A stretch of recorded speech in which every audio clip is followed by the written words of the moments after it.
Question number 18. 2 chapters എന്നുള്ള ചോദ്യമാണ്. ഒറ്റ ചോദ്യത്തിൽ തന്നെ 2 ചാപ്റ്റർ വരുന്നുണ്ട്. ആദ്യത്തെ റിയാക്ഷൻ എടുത്തിരിക്കുന്ന ആൽക്കോഹോൾ ഫിനോൾസ് ആൻഡ് ഈതേഴ്സിൽ നിന്നാണ്. രണ്ടാമത്തെ റിയാക്ഷൻ എടുത്തിരിക്കുന്നത് aldehyde ketones and carboxylic acids ആണ്. അല്ലെങ്കിൽ നമുക്ക് പറയാം ഇത് അനാലിറ്റിക്കൽ കെമിസ്ട്രിയിലെ ചോദ്യമാണെന്ന്. കാരണം ഫീനോളിന്റെയും കാർബോക്സിലിക് ആസിഡിന്റെയും ഫങ്ഷണൽ ഗ്രൂപ്പുകളുടെ ഡിറ്റക്ഷൻ ടെസ്റ്റുകൾ ആണ് ഈ പറഞ്ഞിരിക്കുന്നത്. അപ്പൊ അങ്ങനെയും പറയാം, ഇങ്ങനെയും പറയാം, എവിടുന്ന് എടുത്തു എന്ന് വേണമെങ്കിലും പറയാം കേട്ടോ. കാരണം എല്ലായിടത്തും ഇത് വരുന്നുണ്ട്, അതുകൊണ്ടാണ്. ഓക്കെ, ക്വസ്റ്റ്യൻ നോക്കിയേ. Consider the following 2 reactions A and B. 2 reactions നമ്മൾ കണ്ടു. The numerical value of the molar masses of X and Y എന്നാണ് ചോദ്യം. അപ്പൊ എക്സ് ആരാ വൈ ആരാ എന്ന് നമ്മൾ എന്ത് ചെയ്യണം? ഐഡന്റിഫൈ ചെയ്യണം ആദ്യം. റിയാക്ഷൻ നോക്കി.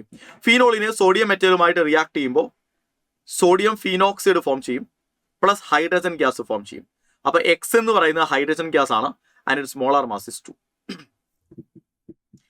കാർബോക്സിലിക് ആസിഡിനെ സോഡിയം ബൈകാർബണേറ്റുമായിട്ട് റിയാക്ട് ചെയ്യുമ്പോൾ സോഡിയം കാർബോക്സിലേറ്റ് എന്ന് പറയുന്ന salt plus water plus carbon dioxide, ഇത് ബ്രിസ്ക് എഫർവെസൻസ് പുറത്തേക്ക് വരുന്ന കാർബോക്സിലിക് ആസിഡിന്റെ ടെസ്റ്റ് ആണ്, നമുക്കറിയാം.